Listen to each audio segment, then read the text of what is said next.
Hi everyone, this is Rams education hub. Previous వీడియోలో 6th class social 1 to 13 lessons complete అయ్యాయి. ఇప్పుడు 14th lesson పట్టణ ప్రాంతంలో స్థానిక స్వపరిపాలన.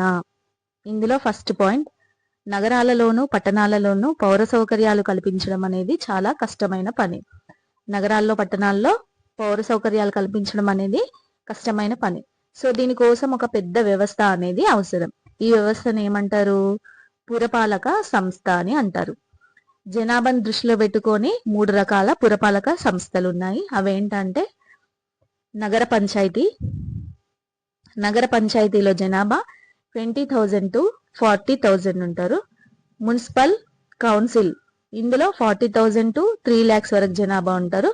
మున్సిపల్ కార్పొరేషన్లనేమో 3 లక్షలకు పైగా జనాభా ఉంటారు. మున్సిపాలిటీల ఏర్పాటు. నగర పంచాయతీల లాగానే పురపాలక సంస్థలు కూడా ఎన్నికల ద్వారానే ఏర్పాటవుతాయి.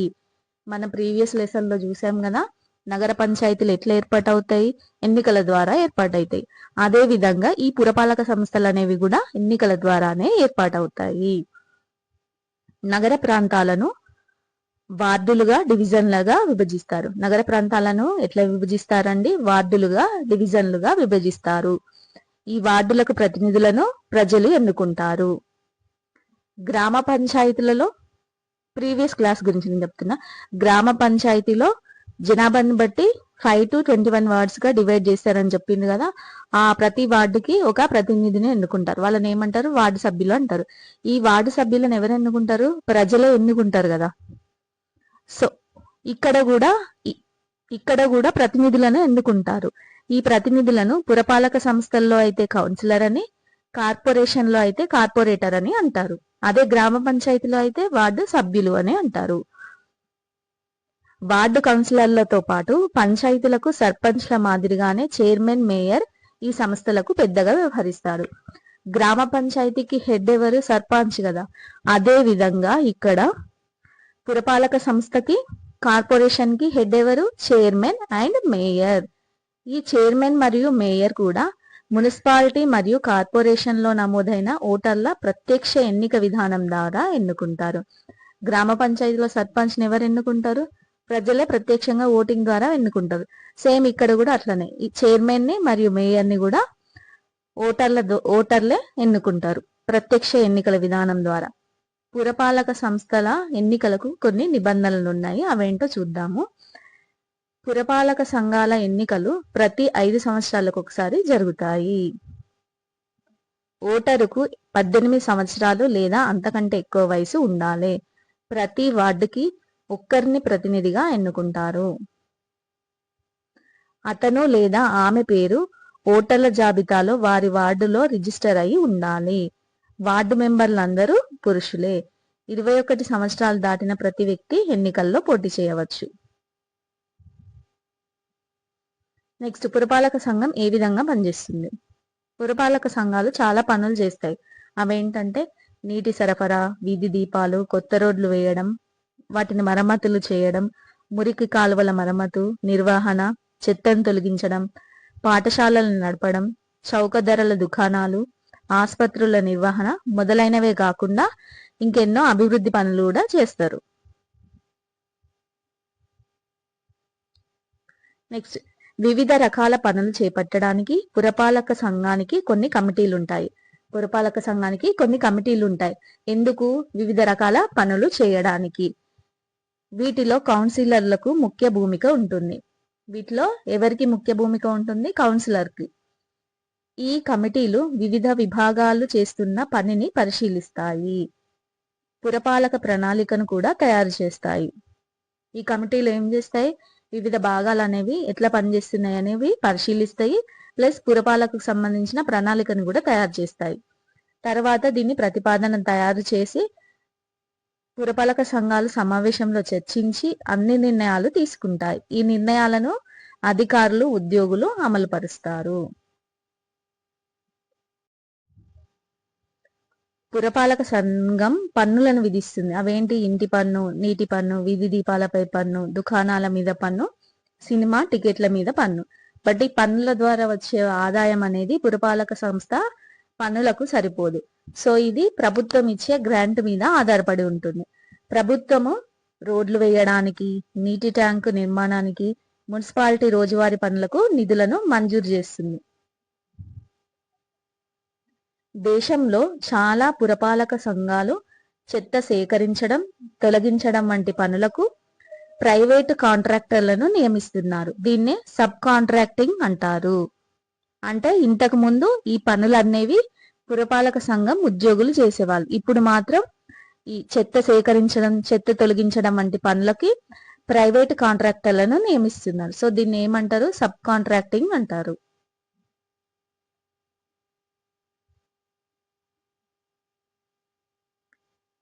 ఇక్కడ వేములవాడ నగర పంచాయతీ కేస్ స్టడీ ఇచ్చారు, దాని గురించి చూద్దాం. వేములవాడ నగర పంచాయతీ సిరిసిల్ల రాజన్న జిల్లాలో ఉంది. ఇది ఎక్కడుంది? సిరిసిల్ల రాజన్న జిల్లాలో ఉంది. ఈ పంచాయతీలో ఎన్ని వార్డ్స్ ఉన్నాయి? 20 వార్డ్స్ ఉన్నాయి. ఇది 2011 వరకు మేజర్ గ్రామ పంచాయతీగా ఉండేది. ఇక్కడ ఏముంది? రాజరాజేశ్వర స్వామి దేవస్థానం ఉంది. వేములవాడ నగర పంచాయతీ ఎక్కడ ఉంది? రాజన్న జిల్లాలో ఉంది. ఇది ఎన్ని వార్డులను కలిగి ఉంది? 20 వార్డ్స్ ని కలిగి ఉంది. ఇక్కడ ప్రసిద్ధ పుణ్యక్షేత్రం ఏంటది? శ్రీ రాజరాజేశ్వర దేవస్థానం ఉంది. ఈ పట్టణంలో ప్రత్యేకంగా తాగునీటి వ్యవస్థ కలిగి ఉన్నది. ఈ వ్యవస్థను ఏమంటారు? ఆకాశగంగగా పిలుస్తారు. ఇది 2003లో ప్రారంభమైంది. ఇక్కడ ప్రత్యేకమైన తాగునీటి వ్యవస్థ ఉంది. దాన్ని ఏమంటారు? ఆకాశగంగ అని పిలుస్తారు. అది ఎప్పుడు ప్రారంభమైంది? 2003లో ప్రారంభమైంది. స్తంభాల ఆధారంగా పైనుండి పైప్ లైన్ ను వేసి నీటిని సరఫరా చేస్తారు. సజల ద్వారా పథకం ద్వారా వేయబడిన ఈ పైప్ లైన్ ప్రతి 10-15 కుటుంబాలకు కలిపి ఒక నల్ల ఏర్పాటు చేశారు. చెత్త నుండి ప్లాస్టిక్ ను వేరు చేసి ఆ చెత్త నుండి విద్యుత్తును ఉత్పత్తి చేసే ప్రతిపాదన ఇక్కడ ఉంది.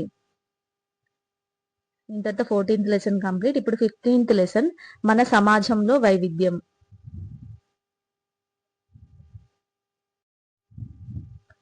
మన తెలంగాణలో విస్తారమైన వైవిధ్యాన్ని చూడొచ్చు. ఇప్పుడు మనం చదివే టెక్స్ట్ బుక్ మన రాష్ట్రంలో మాట్లాడే దాదాపు 7 లాంగ్వేజెస్ లో పబ్లిష్ చేయబడింది. అంతేకాకుండా తమ సొంత భాషలను మాట్లాడుతూ విలక్షణ జీవన విధానం గల అనేక గిరిజన సమూహాలు ఇక్కడ ఉన్నాయి. వాళ్ళ సొంత భాషను మాట్లాడుతూ విలక్షణమైన జీవన విధానం గడిపే గిరిజన సమూహాలు ఇక్కడ ఉన్నాయి. సంచార తెగలు కూడా ఉన్నాయి ఇక్కడ. అది వాళ్ళు ఎవరు అని అంటే లంబాడ, బంజారా వంటి సంచార తెగలు కూడా మన రాష్ట్రంలో వివిధ ప్రాంతాల్లో నివసిస్తున్నారు. నెక్స్ట్, గోల్కొండ సుల్తాన్ల నిజాంల కాలంలో ఆఫ్రికన్ సంతతికి చెందిన బానిసలు పెద్ద సంఖ్యలో హైదరాబాద్కు తీసుకురాబడినారు. గోల్కొండ సుల్తాన్లు నిజాంల కాలంలో ఎవరు? ఆఫ్రికన్ సంతతికి చెందిన బానిసలు మన హైదరాబాద్ కు తీసుకురాబడినారు. హైదరాబాద్ లోని హబ్సిగూడ వంటి కొన్ని కాలనీలు కూడా వారి పేరిట వెలిసాయి. ఆఫ్రికన్ సంతతికి చెందిన బానిసలు హైదరాబాద్ కు తీసుకురాబడినారు. ఎవరి కాలంలో? గోల్కొండ సుల్తాన్ల నిజాంల కాలంలో. వారి పేరిట ఎక్కడ? హైదరాబాద్ లోని ఏ ప్రాంతంలో కాలనీలు ఏర్పడ్డాయి అంటే హైదరాబాద్ లోని హబ్సిగూడలో. అదే విధంగా సామర్కండ్, బోఖారా, ఇరాన్, టర్కీ వంటి సుదూర ప్రాంతాల ప్రజలు ఎన్నో తరాల క్రితం హైదరాబాద్ కు వచ్చి స్థిరపడ్డారు. వాళ్ళే కాకుండా సామర్కండ్, బొఖారా, ఇరాన్, టర్కీ వంటి ప్రాంతాల నుండి కూడా ఎంతో మంది వచ్చి ఇక్కడ హైదరాబాద్ లో స్థిరపడినారు. హిందీ మరియు ఉర్దూని కలిపి ఏమంటారు? దఖానీ అంటారు. తెలుగు భాష మరియు ఉర్దూ భాషల కవిత్వాలు అనేవి హైదరాబాద్ కి ప్రధాన కేంద్రం. తెలుగు, ఉర్దూ భాషల కవిత్వానికి హైదరాబాద్ అనేది కేంద్రం. వైవిధ్యం ఎలా ఏర్పడుతుంది? కొంతమంది ప్రజలు వర్తకం కోసం కొత్త ప్రదేశాలను ఆక్రమించి అక్కడ స్థిరపడడం కోసం వెళ్తారు. ఇంకొంతమంది వరదలు లేదా కరువు కాటకాలు లేదా అంటువ్యాధుల వల్ల ఇళ్లను వదిలి వెళ్ళిపోతారు. మరికొంతమంది యుద్ధాలు, సంఘర్షణల వల్ల దూర ప్రాంతాలకు వెళ్తారు. ఈ విధంగా వైవిధ్యం అనేది ఏర్పడుతుంది. ఇక్కడ తార్ ఎడారి గురించి ఇచ్చిండ్రు, అది చూద్దాము. భారతదేశం పాకిస్తాన్ సరిహద్దు ప్రాంతంలో థార్ ఎడారి ఉంది. ఎక్కడ? భారతదేశం పాకిస్తాన్ సరిహద్దుల్లో థార్ ఎడారి ఉంది. దీనిలో చాలా భాగము రాజస్థాన్ రాష్ట్రంలోని మర్వార్ అనే ప్రాంతంలో ఉంది. దీనిలో చాలా భాగం ఎక్కడ ఉంది? మన భారతదేశంలోని రాజస్థాన్లోని మర్వార్ అనే ప్రాంతంలో ఉంది. ఈ ప్రాంతంలో వర్షపాతం చాలా తక్కువగా ఉంటది. పెద్ద నదులు కూడా ఏముండవు. సో చెట్లు తక్కువగా పెరుగుతాయి, గడ్డి మాత్రం పెరుగుతుంది. ప్రజలు వేటి మీద ఆధారపడతారు? గొర్రెలను, మేకలను, ఒంటెలను మేపడం మీద ఆధారపడతారు. ఈ ఎడారి ప్రాంతం గుండా వెళ్లే వాళ్ళు ఎవరనంటే ఇరాన్, ఆఫ్ఘనిస్తాన్ నుంచి వచ్చే లేదా ఆ దేశాలకు వెళ్లే వర్తకులు. వర్తకులతో పాటు గుజరాత్ లోని ద్వారకా, రాజస్థాన్ లోని అజ్మీర్, పుష్కర్ సరస్సులను, అరబ్ లోని మక్కా, మదీనాను సందర్శించే యాత్రికులు కూడా ఈ ప్రాంతం నుంచి వెళ్తారు. ఈ ప్రాంతం నుంచి ఎవరెవరు వెళ్తారంటే ఇరాన్, ఆఫ్ఘనిస్తాన్ నుంచి వచ్చే లేదా ఆ దేశాలకు వెళ్లే వర్తకులు, నెక్స్ట్ గుజరాత్ లోని ద్వారకా, రాజస్థాన్ లోని అజ్మీర్, పుష్కర్ సరస్సులను సందర్శించే యాత్రికులు, అరబ్ లోని మక్కా, మదీనాను సందర్శించే యాత్రికులు అనేవాళ్ళు ఈ ప్రాంతం నుంచి వెళ్తారు. అందువల్ల ఈ ప్రాంతంలోని జైసల్మేర్, బికనేర్, జోధ్పూర్ వంటివి ముఖ్య పట్టణాలుగా ఎదిగాయి.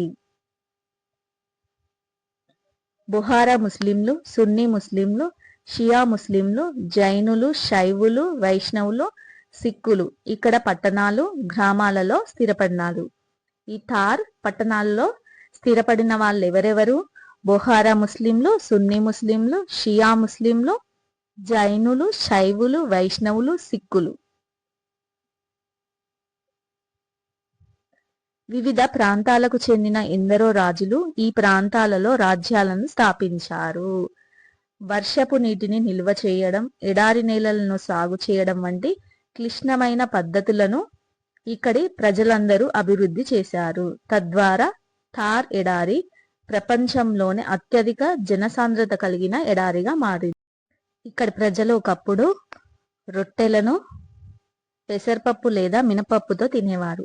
సంగ్రీ చెట్లు, ముళ్ళ పొదలకు కాసే కూరగాయలను తినేవాళ్ళు. ఒకప్పుడు వీళ్ళు ఏంటి? సజ్జ రొట్టెలను పెసరపప్పు లేదా మినపప్పుతో కలిసి తినేవాళ్ళు. సగ్రీ చెట్లు, ముళ్ళ పొదలకు కాసే కూరగాయలను తినేవారు. థార్ ఎడారిలోని బికనీర్ నగరం మిఠాయిలు, చిరుతిండ్లకు ప్రసిద్ధి. ఇప్పుడు సిక్కిం గురించి చూద్దాం. హిమాలయాల తూర్పు తీర ప్రాంతంలో ఉన్న చిన్న రాష్ట్రం ఏంటి? సిక్కిం. ఇది ఎక్కడుంది? హిమాలయాల తూర్పు తీర ప్రాంతంలో ఉంది. హిమాలయాల్లో ఎత్తైన శిఖరాలలో ఒకటైన కాంచనగంగ ఈ సిక్కింలో ఉంది. కాంచనగంగ ఎక్కడ ఉంది? సిక్కింలో ఉంది. భారతదేశంలో నేపాల్, భూటాన్, టిబెటన్ల సరిహద్దు ప్రాంతంలో సిక్కిం ఉంది. సిక్కింకి సరిహద్దు ప్రాంతాలు ఏంటివేంటి? నేపాల్, భూటాన్, టిబెటన్. సో ఇక్కడ నేపాలియన్లు, టిబెటన్లు, భూటానియన్లు ఉన్నారు. సిక్కింలోని ప్రజలు ఎన్ని భాషలు మాట్లాడతారు అంటే 11 భాషలు మాట్లాడతారు. 1975 ఇయర్ వరకు సిక్కిం అనేది స్వతంత్ర రాజ్యంగా చోగ్యాల్ రాజుల ఏలుబడిలో ఉండేది. ఆ సంవత్సరంలోనే భారతదేశంలో సిక్కిం అనేది ఒక రాష్ట్రంగా కలిసి ప్రజాస్వామిక ప్రభుత్వం అనేది ఏర్పడింది. అక్కడ ఏంటి? 1975 వరకు ఒక రాజు ఏలుబడిలో ఉంది. ఆ రాజు పేరు ఏంటిది? చోగ్యాల్. తర్వాత ఆ ఇయర్లోనే భారతదేశంలో సిక్కిం అనేది ఒక రాష్ట్రంగా కలిసి ప్రజాస్వామిక ప్రభుత్వం అనేది ఏర్పడింది. నెక్స్ట్ పాండిచేరి గురించి చూద్దాం. పాండిచేరి భారతదేశం యొక్క ఆగ్నేయ తీరంలో గల ఒక చిన్న రాష్ట్రం. ఇది ఎక్కడ ఉంది? భారతదేశం యొక్క ఆగ్నేయ తీరంలో ఉంది. పాండిచేరి అనేక యూరోపియన్ వ్యాపార సంస్థల్ని ఆకర్షించింది. అవేంటంటే డచ్, పోర్చుగీస్, ఇంగ్లీష్ మరియు ఫ్రెంచ్. 1954 వరకు పాండిచేరి ప్రజలు ఇండియన్ యూనియన్ లో చేరడానికి ఓటు వేయడంతో ఫ్రెంచ్ వారు పాండిచేరిపై తమ అధికారాన్ని వదులుకున్నారు. ఫ్రెంచ్ వాళ్ళ అధికారం ఎప్పుడు కోల్పోయారు? 1954లో పాండిచేరిలో ఉన్న ప్రజలు ఏం చేసిండ్రు? ఇండియన్ యూనియన్ లో చేరడానికి ఓటు వేశారు. సో ఆ ఓటు వేయడంతో ఫ్రెంచ్ వాళ్ళు పాండిచేరి మీద తమ అధికారాన్ని వదులుకున్నారు. బ్రిటిష్ వారికి వ్యతిరేకంగా భారతదేశ స్వాతంత్ర ఉద్యమం నడుస్తున్న సమయంలో తమిళనాడుకు చెందిన గొప్ప జాతీయవాది కవి అయిన సుబ్రహ్మణ్య భారతికి. నెక్స్ట్ మొదట్లో బెంగాల్ నుండి విప్లవ జాతీయవాదిగా పనిచేసి తదనంతరం ఆధునిక భారతదేశం యొక్క ఒక ముఖ్యమైన ఆధ్యాత్మిక ఋషిగా అవతరించిన అరవింద్ ఘోష్లకు పాండిచేరి ఆశ్రయం ఇచ్చింది. పాండిచేరి ఎవరెవరికి ఆశ్రయం ఇచ్చింది? సుబ్రహ్మణ్య భారతికి, అరవింద్ ఘోష్లకు ఆశ్రయం ఇచ్చింది. ఈ సుబ్రహ్మణ్య భారతి ఎవరు అనంటే స్వాతంత్ర ఉద్యమం నడుస్తుంది కదా, ఆ టైంలో తమిళనాడుకి చెందిన గొప్ప జాతీయవాద కవి అన్నమాట ఈయనకి పాండిచేరి అనేది ఆశ్రయం ఇచ్చింది. ఇంకొకరు ఎవరు? బెంగాల్ నుండి విప్లవ జాతీయవాదిగా పనిచేసి తర్వాత ఆధునిక భారతదేశం యొక్క ఒక ముఖ్యమైన ఆధ్యాత్మిక ఋషిగా అవతరించిన అరవింద్ ఘోష్లకి పాండిచేరి ఆశ్రయం ఇచ్చింది. Next Arvind Ghosh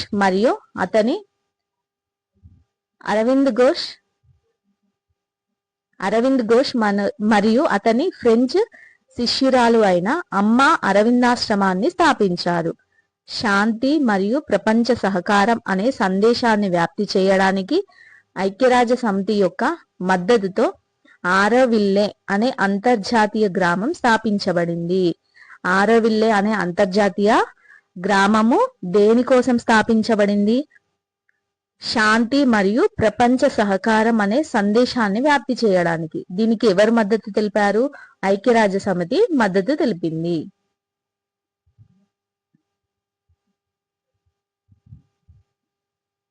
next Jawahar Lal Nehru discovery of India అన్న పుస్తకం ఎవరు రాసిండ్రు? జవహర్ లాల్ నెహ్రూ రాసిండ్రు. ఆ పుస్తకంలో ఆయన ఏం చెప్పిండంటే భారతదేశ ప్రజల ఐక్యత బయటి నుంచి నేర్చుకుంది కాదని, అది చాలా లోతైనది, విభిన్న ఆచారాలు నమ్మకాల పట్ల విస్తృత సహనాన్ని కనబరిచింది, అన్ని వైవిధ్యాలను గుర్తించడమే కాకుండా ప్రోత్సహించింది. భిన్నత్వంలో ఏకత్వం అన్న దానిని కూడా నెహ్రూయే రూపొందించారు. డిస్కవరీ ఆఫ్ ఇండియా అన్న పుస్తకం రాసింది ఎవరు? జవహర్ లాల్ నెహ్రూ. భిన్నత్వంలో ఏకత్వం అనే వర్డ్ కూడా చెప్పింది ఎవరు? జవహర్ లాల్ నెహ్రూ. ఇంతటితో 15th lesson complete. 16th lesson మనకు స్త్రీ పురుషుల మధ్య ముఖ్యంగా 2 రకాల భేదాలు కనిపిస్తాయి. ఫస్ట్ ఏంటి? సహజంగా కనిపించే శారీరకమైన తేడా. సెకండ్ ఏంటిదంటే సామాజిక పరమైన చిన్న చూపు. స్త్రీలను పురుషుల కంటే తక్కువగా భావించే కొందరు పురుషుల భావనల వల్లనే స్త్రీలు అసమానతకు వివక్షతకు గురవుతున్నారు. దీన్నే సామాజికమైన లేదా లింగపరమైన తేడా అని అంటారు. స్త్రీలకి పురుషులకు మధ్య మెయిన్ 2 డిఫరెన్సెస్ ఉన్నాయి. అదేంటి? సహజంగా కనిపించే శారీరకమైన తేడా, ఇంకొకటి సామాజిక పరమైన చిన్న చూపు. కొంతమంది పురుషులకు ఎట్లా ఉంటదనంటే స్త్రీలు తక్కువ అనే భావన ఉంటది. సో దీని వల్లనే స్త్రీలు అనేవాళ్ళు అసమానతకు వివక్షతకు గురి అవుతున్నారు. దీన్నే సామాజిక పరమైన తేడా లేదా లింగపరమైన తేడా అని అంటారు. తగ్గుతున్న బాలికలు స్త్రీలు. దేశ జనాభాలో స్త్రీల సంఖ్య క్రమేపీ తగ్గుతోంది. ఎలాగంటే 1951 సంవత్సరంలో ప్రతి 1000 మంది పురుషులకు, ఇప్పుడు చెప్పే కౌంటింగ్ అంతా పురుషులు 1000 మంది, స్త్రీలు ఎంత ఉన్నారు అనేది కౌంటింగ్ చూద్దాం. 1951 ఇయర్ లో 946, 1981 లో 934 స్త్రీలు, 2011 లో 940కి చేరింది. 1951 లో ఎంత ఉంది? స్త్రీల సంఖ్య 946 ఉంది. అదే 1981 లో 934 ఉంది. అదే 2011 లో అయితేనేమో 940 ఉంది. ఇక్కడ కంటే ఇక్కడ కొంచెం బెటర్. నెక్స్ట్ తెలంగాణలో పరిస్థితి పరిశీలిస్తే 1991 సంవత్సరంలో తెలంగాణలో 1991 లో పురుషులు ఎంత? 1000 పురుషుల సంఖ్యకి. స్త్రీలు ఎంతమంది ఉన్నారు? 1969 ఉన్నారు 1991 లో. అదే 2011 లో అయితే 1000 మంది పురుషులకి స్త్రీలు ఎంతమంది ఉన్నారు? 988 మంది ఉన్నారు. నెక్స్ట్ తెలంగాణ రాష్ట్రం అన్ని రాష్ట్రాల కంటే లింగ నిష్పత్తిలో ముందంజలో ఉన్నప్పటికీ దీనివల్ల మన రాష్ట్రంలో అంత బాగుందని చెప్పలేము. 6 సంవత్సరాల లోపు పిల్లల సంఖ్యను పరిశీలిస్తే ఆడపిల్లల సంఖ్య గణనీయంగా తగ్గింది.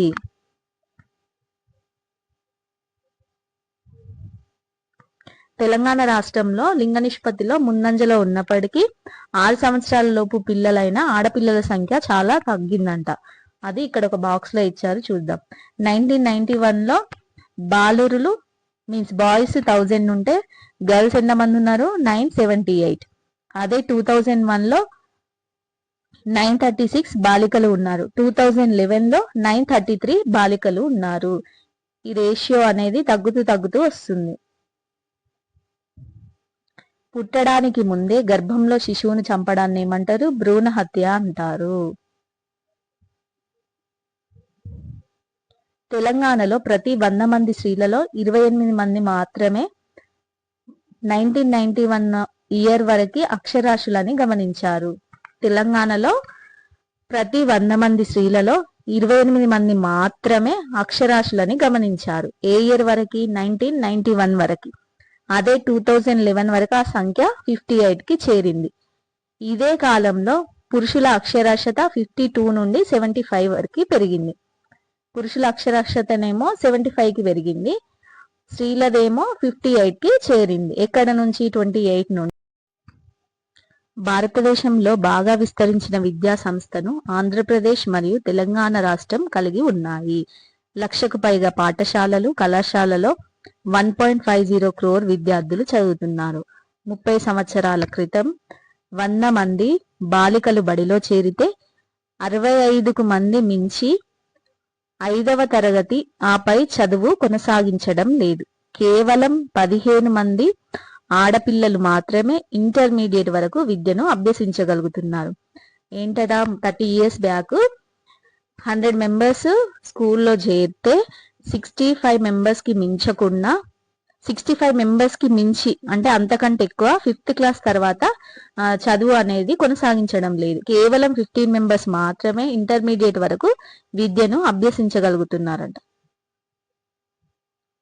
బాలబాలికలలో 1/6వ వంతు 5వ తరగతి తర్వాత పాఠశాలకు దూరం అవుతున్నారు.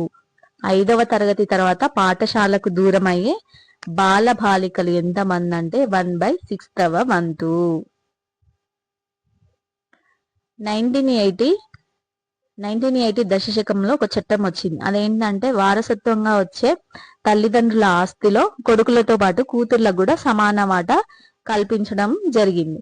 సో ఈ హక్కు అనేది ఇంప్లిమెంట్ చేసిన ఫస్ట్ రాష్ట్రం మన తెలంగాణ. భారతదేశంలో ప్రథమ మహిళా రైలు ఇంజన్ డ్రైవర్ ఎవరు? సురేఖ యాదవ్. భారతదేశ పొలంలో పనిచేసే వాళ్ళలో 10 మందిలో 8 మంది స్త్రీలే ఉంటారు. పొలంలో పనిచేసే వాళ్ళలో 10 మందిలో 8 మంది స్త్రీలే ఉంటారు. నెక్స్ట్ 17th లెసన్, ప్రాచీన కాలంలో మతం, సమాజం. ఆహారం కోసం వేట మీద, సేకరణ మీద ఆధారపడే నేటి చెంచు జాతి వాళ్ళ మత విశ్వాసాలను అధ్యయనం చేయడం ద్వారా పూర్వకాలంలో వేట, సేకరణ ఆధారిత సమాజం వాళ్ళ మత విశ్వాసాలను ఊహించవచ్చు.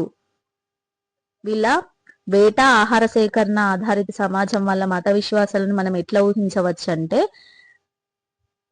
చెంచు జాతి వాళ్ళ మత విశ్వాసాలను అధ్యయనం చేయడం ద్వారా ఊహించవచ్చు అన్నమాట. ఈ సమాజం వాళ్ళు అడవిలో నివసించేవారు. అడవులను, అందులోని జంతువులను పవిత్రంగా భావించి వాటిని పూజించేవాళ్ళు. ఈ సమాజం వాళ్ళు ఎక్కడ నివసిస్తారు? అడవిలో. వాళ్ళు వేటిని పూజించే వాళ్ళు? అడవులను ప్లస్ అందులో ఉండే జంతువులను పవిత్రంగా భావించేవాళ్ళు. గుహలలో వాళ్ళు చిత్రించిన అనేక రకాల జంతువుల బొమ్మల ఆధారంగా జంతువులను పూజించేవారని తెలుస్తుంది.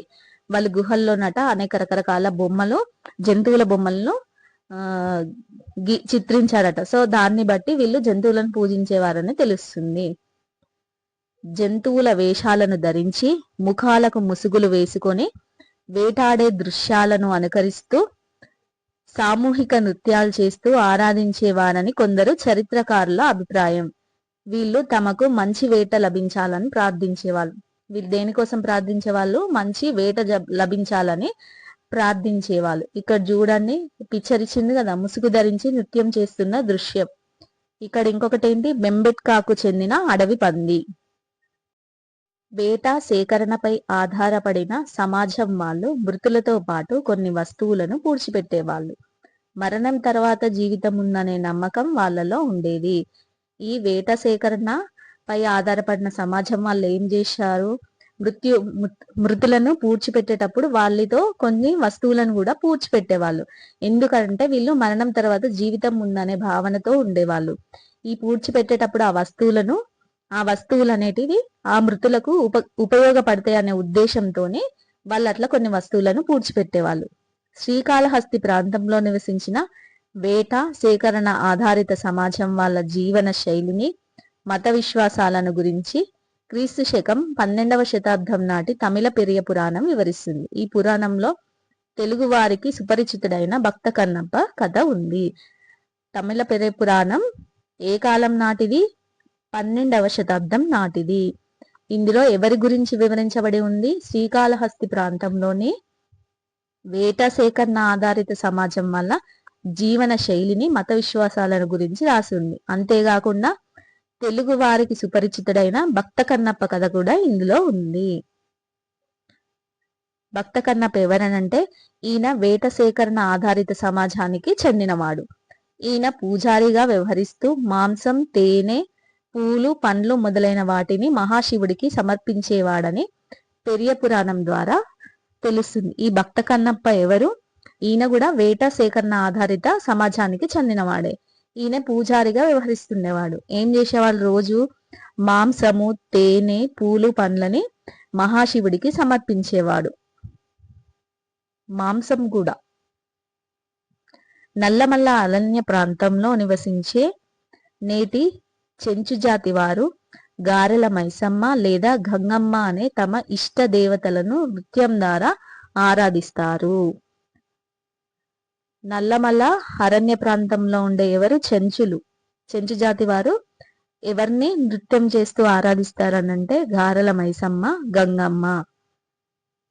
నెక్స్ట్ వీళ్ళు శ్రీశైల మల్లికార్జున స్వామిని, అహోబిలం శ్రీ నరసింహ స్వామిని కూడా కొలుస్తారు. ఈ ఇద్దరు దేవుళ్ళు తమ జాతి ఆడబిడ్డలను పరిణయం చేసుకున్నారు కాబట్టి వాళ్ళను తమ అల్లుళ్ళుగా చెంచు జాతి వాళ్ళు భావిస్తారు. చెంచు జాతి వాళ్ళ ఆడబిడ్డల్ని ఎవరు వివాహం చేసుకున్నారు? శ్రీశైలం మల్లికార్జున స్వామి, అహోబిలం నరసింహస్వామి. సో వీళ్ళిద్దరిని తమ అల్లుడిగా భావించి వీళ్ళని కూడా వాళ్ళు కొలుస్తారన్నమాట చెంచు జాతి వాళ్ళు. నెక్స్ట్ మెహర్ నగర్ లో కాల్చిన బంకమట్టితో చేసిన అమ్మ తల్లి ప్రతిమ. అది ఎన్ని సంవత్సరాల క్రితంది? 5000 సంవత్సరాల క్రితం. దక్కన్ ప్రాంతంలో కనుక్కున్న బూడిద దిబ్బల వల్ల పూర్వకాలంలోని పశుపోషకులు మంటలను వెలిగించి కొన్ని ఆచారాలు నిర్వహించేవారని అర్థమవుతుంది. బూడిద దిబ్బలు ఎక్కడ కనుక్కున్నారు? దక్కన్ ప్రాంతంలో. ఇటువంటి ఆచారాలే ఇప్పుడు మనం జరుపుకుంటున్న హోలీ, దీపావళి, సంక్రాంతి. నెక్స్ట్ రాళ్ల మీద చెక్కిన జంతువుల బొమ్మలు మస్కి 4000 సంవత్సరాల క్రితం నాటి చిత్రపటం. భారతదేశంలో ప్రస్తుతం నివసిస్తున్న పశుపోషకులను వివిధ పేర్లతో పిలుస్తారు. మహారాష్ట్రలో వీళ్ళని ఏమని పిలుస్తారు? పశుపోషకులని వివిధ పేర్లతో పిలుస్తారు. మహారాష్ట్రలో అయితే వీళ్ళని దంగరని, కర్ణాటకలో కురుబా అని, తెలంగాణ మరియు ఆంధ్రప్రదేశ్లలో కురుమ, గొల్ల, యాదవ కులాల వాళ్ళు పశుపోషణ సమాజానికి చెందిన వాళ్ళు. వీళ్ళు ఏ దేవతలను కొలుస్తారంటే మల్లన్న, బీరప్ప దేవుళ్లను కొలుస్తారు. అలాగే కర్ణాటక, తెలంగాణ, ఆంధ్రప్రదేశ్ లోని వారు రేణుకామాత, ఎల్లమ్మ, మైసమ్మ, పోషమ్మ మొదలైన పేర్లతో ఉన్న శ్రీ దేవతలను పూజిస్తారు. భారతదేశంలోని పశుపోషకులకు ఏంటి వివిధ పేర్లు ఉన్నాయి. అందులో మహారాష్ట్రలో ఏమో దంగర్ అంటారు, కర్ణాటకలోనేమో కురుబా అంటారు. తెలంగాణ మరియు ఆంధ్రప్రదేశ్లలో కురుమ, గొల్ల, యాదవ కులాలు పశుపోషణకు చెందిన వాళ్ళు. నెక్స్ట్ వీరు ఏ దేవుళ్ళని పూజిస్తారంటే మల్లన్న, బీరప్పలని పూజిస్తారు. కర్ణాటక, తెలంగాణ, ఆంధ్రప్రదేశ్లో రేణుకామాత, ఎల్లమ్మ, మైసమ్మ, పోషమ్మ మొదలైన పేర్లున్న దేవతలను పూజిస్తారు. ప్రత్యేక పండుగ రోజులలో పొట్టేలు, కోడిపుంజు మొదలైన వాటిని బలి ఇచ్చి వాటి మాంసాన్ని, వండిన ఆహారాన్ని ప్రసాదంగా ఆరగిస్తారు. పూర్వకాలం నుంచి కొంతమంది రావి, వేప, జమ్మి, మర్రి చెట్లను, తులసి వంటి మొక్కలను పూజిస్తున్నారు. పురావస్తు తవ్వకాలలో రావి ఆకులను చిత్రించిన కుండలు బయలుపడడం వల్ల ఆనాటి ప్రజలు వృక్షాలకు అత్యంత ప్రాధాన్యత ఇచ్చేవాళ్ళని తెలుస్తుంది. వృక్షాలకి అత్యంత ప్రాధాన్యత ఇచ్చారని ఏ విధంగా తెలుస్తుందంటే, పురావస్తు వాళ్ళు తవ్వకాలు జరిగినప్పుడు రావి ఆకులను చిత్రించిన కుండ పాత్రలు బయలుపడినవట. అవి ఇక్కడ ఇచ్చారు చూడండి. 5000 సంవత్సరాల నాటి ఆఫ్ఘనిస్తాన్ లోని ముండిగాగ్ లో బయలుపడిన కుండ పాత్రలు, వాటిపైన ఉన్న రావి ఆకులు. వ్యవసాయ సమాజం వాళ్ళు ఏనుగులు, పులులు, పాములు, కోతులు మొదలైన వాటిని పూజిస్తారు. ఇటువంటి పూజా పద్ధతులు ప్రాచీన కాలంలోనే ఆరంభమయ్యాయి. వ్యవసాయ సమాజం వాళ్ళు వేటిని పూజిస్తారు? ఏనుగులను, పులులను, పాములను, కోతులను పూజించేవారు. లోయ నాగరికత నాటి మతం. భారత ఉపఖండంలోని వాయువ్య ప్రాంతంలో అంటే పశ్చిమోత్తర సింధు నది పరివాహక ప్రాంతంలో సుమారు 4600 సంవత్సరాల క్రితం అనేక నగరాలు విలసిల్లాయి. ఎన్ని వేల సంవత్సరాల క్రితం? 4600 సంవత్సరాల క్రితం భారత ఉపఖండంలో వాయువ్య ప్రాంతంలో సింధు నది పరివాహక ప్రాంతంలో ఈ నగరాలు అనేవి విలసిల్లాయి. ఇవి 900 ఏండ్లు వర్ధిల్లి ఆ తర్వాత పతనం చెందాయి. ఇవి ఎన్ని సంవత్సరాలు వర్ధిల్లాయి? 900 ఏళ్ళు వర్ధిల్లి ఆ తర్వాత పతనం చెందాయి. దీన్ని హరప్ప సంస్కృతి అని కూడా అంటారు. హరప్ప పురావస్తు తవ్వకాలలో మొదట బయలుపడిన ప్రాంతం. దీన్ని ఏమంటారు? హరప్ప సంస్కృతి అంటారు. ఈ హరప్ప అనేది పురావస్తు తవ్వకాలలో మొదట బయలుపడిన ప్రాంతము. ఇక్కడి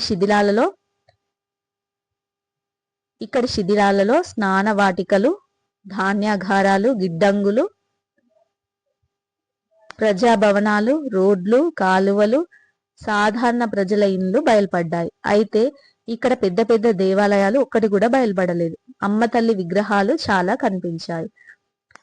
ముఖ్యంగా రావి చెట్టును పవిత్రంగా భావించేవాళ్ళు. కొన్ని జంతువులను కూడా ఆరాధించే వాళ్ళు. పురుష దేవతా చిత్రం లభ్యమైంది ఇక్కడ శిథిలాలలో ఏమేమి కనిపించినాయి? స్నానవాటికలు, ధాన్యాగారాలు, గిడ్డంగులు, ప్రజాభవనాలు, రోడ్లు, కాలువలు, సాధారణ ప్రజల ఇల్లు కూడా బయలుపడ్డాయి. ఇక్కడ పెద్ద దేవాలయం ఒక్కటి కూడా కనబడలేదట. అమ్మ తల్లి విగ్రహాలు చాలా కనిపించాయట. వీళ్ళు రావి చెట్టును పవిత్రంగా భావించే వాళ్ళట. కొన్ని జంతువులు కూడా ఆరాధించే వాళ్ళట. వీళ్ళు ఇక్కడ పురుష దేవతా చిత్రం లభ్యమైంది. వేదాలు అనేవి భారత ఉపఖండంలోని మొట్టమొదటి సాహిత్యం. భారత ఉపఖండంలో మొట్టమొదటి సాహిత్యం ఏంటండి? వేదాలు. వేదాలు ఎన్ని? 4. ఋగ్వేదం, యజుర్వేదం, సామవేదం, అథర్వణ వేదం.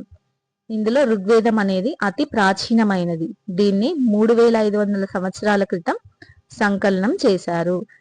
వేదాలు ఎన్ని? 4. అవేంటి? ఋగ్వేదం, యజుర్వేదం, సామవేదం, అథర్వణ వేదం. వీటిలో అతి ప్రాచీనమైనది ఏంటి? ఋగ్వేదం. దీన్ని ఎప్పుడు సంకలనం చేశారు? 3500 సంవత్సరాల క్రితం సంకలనం చేశారు.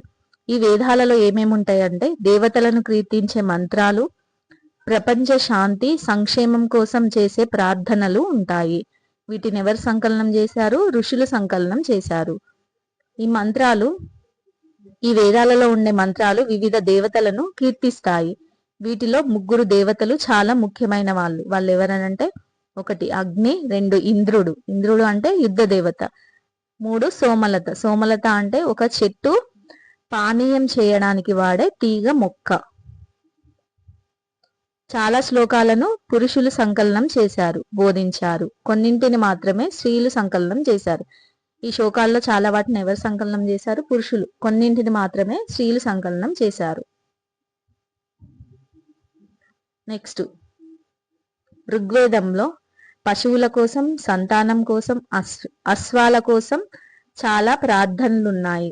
వేదాలను అధ్యయనం చేసిన చరిత్రకారుల అభిప్రాయంలో వేదకాలం నాటి ప్రజలు ఆవులను, అశ్వాలను మొదలైన వాటిని పెంచేవారని తెలుస్తుంది. వేదకాలం నాటి ప్రజలు ఆవులను, అశ్వాలను పెంచేవారట. భారతదేశ వాయువ్య భాగంలోని హిందూకుష్ పర్వత శ్రేణులకు యమునా నదికి మధ్య భాగంలో వీళ్ళు నివసించేవారు. వాళ్ళు ఎక్కడ నివసించేవారు? భారతదేశ వాయువ్య భాగంలోని హిందూకుష్ పర్వత శ్రేణులకు యమునా నదికి మధ్య భాగంలో వీళ్ళు నివసించేవారు. వేదకాలం ప్రజలు చిన్న చిన్న జన సముదాయాలుగా లేదా తెగలుగా నివసించేవారు. వాళ్ళు ఎట్లా నివసించే వాళ్ళట? చిన్న చిన్న జన సముదాయాలుగా లేదా తెగలుగా నివసించేవారు. ఈ తెగల మధ్య తరచూ గోవుల కోసం, నీటిక కోసం, పచ్చిక బయళ్ల కోసం పోరాటాలు జరిగేవి. ఈ తెగల మధ్య వేటి కోసం పోరాటాలు జరిగేవి? ఎప్పుడు? గోవుల కోసం, నీటి కోసం, పచ్చిక బయళ్ల కోసం గొడవలు జరిగేవి. కొన్ని వందల సంవత్సరాల తర్వాత ఈ తెగలు గంగా, యమున వంటి నదుల ఒడ్డున గ్రామాలలో స్థిరపడి వరి, గోధుమలు వంటి పంటలు పండించారు. వీళ్ళు కొన్ని వందల సంవత్సరాల తర్వాత ఈ తెగ వాళ్ళు ఎక్కడ స్థిరపడ్డారు? గంగా, యమున వంటి నదుల ఒడ్డున స్థిరపడి వరి, గోధుమ వంటి పంటలను పండించడం స్టార్ట్ చేసిండ్రు. ఈ కాలంలో జనపదాలు ఏర్పడి తెగ నాయకులు రాజులుగా రూపాంతరం చెందారు. ఈ కాలంలో యజుర్వేదం, అథర్వణ వేదంలోని శ్లోకాలు సంకలనం అయ్యాయి. నెక్స్ట్ బ్రాహ్మణులు అంటే వీళ్ళ పనేంటి? యజ్ఞాలు చేయడం, వేదాలను వల్లించడం. క్షత్రియులు వీరు రాజ్యాన్ని పరిపాలించేవారు, ప్రజలను పరిరక్షించేవారుగా పరిగణించబడేవారు. వైశ్యులంటే ఏంటి? పశుపోషకులు, భూమిని సాగు చేసేవారిగా ఉంటూ బ్రాహ్మణులకు మరియు క్షత్రియులకు బహుమతులు మరియు కప్పంను కట్టేవారు. మరి శూద్రులంటే ఎవరు? శూద్రులంటే వ్యవసాయం, వడ్రంగి, కుమ్మరం మొదలగు వివిధ వృత్తులను చేసేవాళ్ళు. నెక్స్ట్ దక్కన్లోని రాక్షస గూళ్ళు, చనిపోయిన పూర్వీకుల ఆరాధన.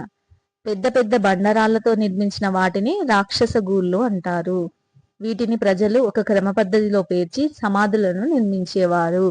ఈ రాక్షస గూళ్ళు నిర్మించే పద్ధతి ఎప్పుడు? సుమారు 3000 సంవత్సరాల క్రితం అనేది ప్రారంభమైంది. ఈ పద్ధతి ఎక్కడెక్కడ ఉంది? దక్కన ప్రాంతంలోని దక్షిణ భారతదేశంలోను, ఈశాన్య భారతదేశంలోను, కాశ్మీర్లోను ఉంది. పెద్ద పెద్ద బండరాళ్లతో నిర్మించిన వాటిని ఏమంటారు? రాక్షస గుళ్ళు అంటారు. ఈ విధంగా సమాధులను నిర్మించే పద్ధతి సుమారు 3000 సంవత్సరాల క్రితం ప్రారంభమైంది. ఇవి ఎక్కడెక్కడ ఉన్నాయంటే దక్షిణ భారతదేశంలోను, ఈశాన్య భారతదేశంలోను, కాశ్మీర్లోను ఉండేవి. ఈ రాక్షస గుళ్ళను కొన్నింటిని నేలపైన, మరికొన్నింటిని భూమి లోపల చూడవచ్చు. ఈ రాక్షస గుళ్ళలో కొన్నింటిని ఒకటి కంటే ఎక్కువ అస్థి పంజరాలు బయలుపడ్డాయి. దీనిని బట్టి ఒక కుటుంబం వారిని ఒకే దగ్గర పూడ్చిపెట్టేవారని తెలుస్తుంది.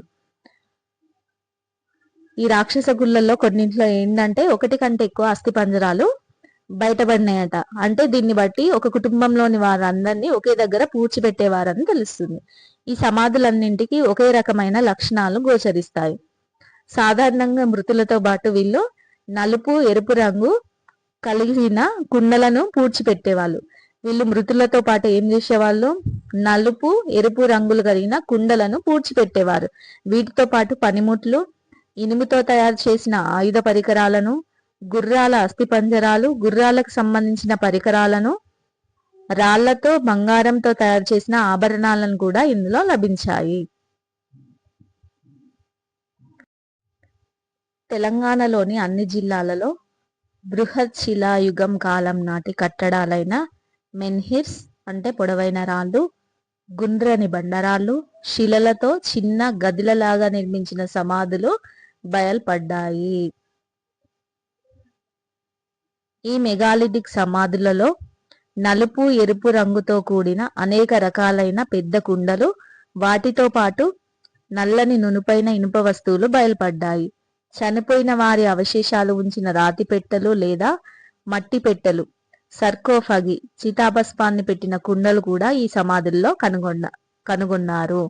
ఇక్కడ ఫస్ట్ పిక్చర్ ఉంది కదా, ఇది టెర్రకోట మట్టితో చేసిన సర్కోఫగి. ఇక్కడ ఉంది చూడండి, టెర్రకోట మట్టితో తయారు చేయబడిన సర్కోఫగి. ఇవి ఎక్కడున్నాయనంటే ఏలేశ్వరం, నల్గొండ జిల్లా. నెక్స్ట్ సెకండ్ వన్ మెన్హిర్స్, దేవుని గుట్ట, వరంగల్. పిక్చర్ చూద్దాం, ఇక్కడ ఉంది చూడండి, ఇది బి. మెన్హిర్స్, దేవుని గుట్ట, వరంగల్. నెక్స్ట్ మెగాలిటిక్ కాలం నాటి డోల్మెన్ అంటే చిన్న గది లాంటి సమాధి నిర్మాణం. ఇది ఎక్కడుంది? పోతనపల్లి మహబూబ్ నగర్ లో ఉంది. ఇది చిన్న గది లాంటి నిర్మాణం ఇది ఎక్కడుంది? మహబూబ్ నగర్ లో పోతనపల్లిలో ఉంది. నెక్స్ట్ 4th వన్ గుండ్రని రాళ్ళు, రేపుని గ్రామం, వరంగల్. ఇక్కడ నచికేతుడికి సంబంధించిన ఒక స్టోరీ ఇచ్చాడండి. అతనికి ఒక రోజు తన మనసులో ఒక ప్రశ్న ఉదయిస్తుంది. అదేంటి అంటే అసలు మరణం తర్వాత ఏం జరుగుద్ది అని తెలుసుకోవాలనుకుంటాడు. అప్పుడు మరణ దేవత ఎవరు? యముడు. కాబట్టి ఆయన ఏమనుకుంటాడు? యముని దగ్గరికి వెళ్తేనే ఈ ప్రశ్నకి సమాధానం దొరుకుద్దని ఆయన ఏం చేస్తాడు? యముని దగ్గరికి వెళ్ళి ఈ ప్రశ్న అడుగుతారన్నమాట. యముడు ఈ ప్రశ్నకి సమాధానం చెప్పడం ఇష్టం లేక ఈ ప్రశ్నని అతను ఉపసంహరించుకోవాలని ఏం చేస్తాడట? ఆయనకి బంగారు గాని, వెండి గాని, గోవులు గాని ఏవి కావాలంటే అవి కోరుకో, నీకు వరంగా ఇస్తా అని నచికేతునికి ఎవరు చెప్తాడు? యముడు చెప్తాడు. బట్ నచికేతుడు పట్టుదలని విడవడనమాట. ఆయన ఖచ్చితంగా ఆ సమాధానం తెలుసుకోవాలనుకుంటాడు. సో ఆ పట్టుదలను చూసిన యముడు ఏం చేస్తాడు? సమాధానం చెప్తాడు. ఏమని చెప్తాడంటే, మీ మానవులు గుడ్డి వాళ్ళని అనుసరించి గుడ్డి వాళ్ళలాగా అన్ని భౌతిక సుఖాలలో ఉన్నాయను భ్రమలో ఉంటారు. తమ కోరికలను చంపుకోలేక పునరావృతమవుతున్న ఆ కోరికలను పూర్తిగా తీర్చుకోను లేక మళ్ళీ మళ్ళీ భూలోకంలోనే జన్మిస్తూ ఉంటారని చెప్తారన్నమాట. నిజానికి ఈ లోకంలో శాశ్వతమైనది ఒక్క ఆత్మ ఒక్కటే. ఈ కథ ఎక్కడుంది? కఠోపనిషత్తులో ఉంది. ఆశ్రమాలలో నివసించే వాళ్ళని ఏమంటారు? ఋషులు లేదా మునులు అంటారు. ఋషులు రాజుల ఆలోచనలు, అభిప్రాయాలను ఉపనిషత్తులు అనే గ్రంథాల ద్వారా చదవవచ్చు. యజ్ఞవల్కుడు, ఉద్దాలకారుని చాలా ప్రసిద్ధి చెందిన ఋషులు ఎవరు? యజ్ఞవల్క్యుడు, ఉద్దాలకారుని. ఋషులు ఏమంటారు? వినాశనం లేని దానికి ఆత్మ లేదా బ్రహ్మం అని పేరు పెట్టారు. వినాశనం లేని దానికి ఆత్మ లేదా బ్రహ్మం అని ఎవరు పేరు పెట్టారు? ఋషులు పేరు పెట్టారు. నెక్స్ట్, ఆత్మ లేదా బ్రహ్మంను తెలుసుకోవాలంటే అమరత్వాన్ని పొందగలమని వారు తలిచారు. ఆత్మను అర్థం చేసుకోవడానికి తపస్సు చేయాలని వాళ్ళు బోధించారు. ఆత్మను అర్థం చేసుకోవాలంటే ఏం చేయాలి? తపస్సు చేయాలని బోధించారు. పరివ్రాజకులు, సత్యాన్వేషకులకు స్థిర నివాసం ఉండదు. వీళ్ళు అన్వేషణలో ఇంటిని వదిలి ఒక గ్రామం నుంచి మరొక గ్రామానికి, ఒక అరణ్యం నుంచి మరొక అరణ్యానికి తిరుగుతూ ఉంటారు. అందుకే వీళ్ళని ఏమంటారు? పరివ్రాజకులు అంటారు. వీరిని భిక్షువులు లేదా తిరిగే వాళ్ళని కూడా అంటారు. వర్ధమాన మహావీరుడు, గౌతమ బుద్ధుడు, మక్కలి గోశాల, అజిత కేశకమ్మలి ఇందులో చాలా గొప్ప. నెక్స్ట్ ఇక్కడ వర్ధమాన మహావీరుడు గురించి ఇచ్చాడు. అదేంటో చూద్దాం. వర్ధమాన మహావీరుడు ఒక ఘన సంఘంలో జన్మించాడు. 30 సంవత్సరాల వయసులో ఇంటిని వదిలి పరివ్రాజకుడు అయ్యాడు. పుట్టుక చావు అనే చక్రబంధం నుండి విమోచనం ఎలా అనే ప్రశ్నకు సమాధానం కోసం అన్వేషించాడు. 12.5 సంవత్సరాల ధ్యానం, తపస్సు ఫలితంగా మహావీరుడికి తన ప్రశ్నలకు సమాధానం దొరికింది. వర్ధమాన మహావీరుడు ఎవరు? ఘనసంఘంలో జన్మించాడు. ఈయన 30 years ఉన్నప్పుడు ఇల్లును వదిలేసి వచ్చి పరివ్రాజకుడు అయ్యాడు. ఈయన ఏ ప్రశ్న కోసం సమాధానాన్ని అన్వేషించాడు? పుట్టుక చావు అనే చక్రబంధం నుంచి విమోచనం ఎలా అనే దానికోసం సమాధానాన్ని అన్వేషించాడు. దానికోసం ఏం చేశాడనమాట? 12.5 years ధ్యానము, తపస్సు చేయడం వల్ల ఆయనకి ఈ ప్రశ్నకు సమాధానం దొరికింది. ఈయన ఏం చెప్తాడో చూద్దాం. ఇతరులకు దుఃఖాన్ని కలగజేస్తే మన పాపాలు పెరుగుతాయని, సాధారణ జీవితం గడుపుతూ శరీరాన్ని కఠోర శ్రమకు గురి చేయాలని ఉద్బోధించాడు. ఈ విధంగా చేసే పాప విముక్తులం కాగలమని ఆయన చెప్పారు. ఏం చెప్పిండు? ఇతరులకి మనం దుఃఖం కలగజేస్తే మన పాపాలు పెరుగుతాయని, సాధారణ జీవితం గడుపుతూ మన శరీరాన్ని కఠోర శ్రమకు గురి చేయాలని, ఈ విధంగా చేస్తే మనం పాప విముక్తులం అవుతామని చెప్తాడనమాట. సో ఈయన బోధనలకు చాలా మంది ఆకర్షితులవుతారన్నమాట. ఈ విధంగా జైన మతం ప్రాచుర్యంలోకి వచ్చింది. నెక్స్ట్, గౌతమ బుద్ధుడు గురించి ఇచ్చాడు, చూద్దాము. వర్ధమాన మహావీరుడిలాగే సిద్ధార్థుడు కూడా ఒక ఘనసంఘంలో జన్మించాడు. ఆయన ప్రజలలో దుఃఖాన్ని గమనించాడు. దుఃఖాన్ని పోగొట్టుకోవడం ఎలా అని ఆలోచించసాగాడు. ఈయన ఎన్ని సంవత్సరాలు ధ్యానం తపస్సు చేశాడు? 6 సంవత్సరాలు ధ్యానం తపస్సు ఫలితంగా అతడికి సమాధానం దొరికింది. గౌతమ బుద్ధుని అభిప్రాయం ఏంటంటే దుఃఖానికి కారణం కోరికలు. కోరికలను అదుపులో ఉంచితే దుఃఖం నుండి విముక్తి లభిస్తుంది అని చెప్పాడు. కోరికలను అదుపులో ఉంచడానికి ఏం చేయాలనంటే నియమితమైన సమతులిత జీవితాన్ని గడపాలని, ఎవరిని బాధించకూడదని బోధించాడు. ఈ బుద్ధుని బోధనలే బౌద్ధ మతంగా వ్యాప్తి చెందాయి. బుద్ధుని అతని అనుయాయుల బోధనలను త్రిపీటకాలు అనే పేరుతో సంకలనం చేశారు. అవి సుత్త, అభిధమ్మ, వినయ అనే 3 త్రిపీటకాలు. ఇంతటితో 17th లెసన్ కంప్లీట్.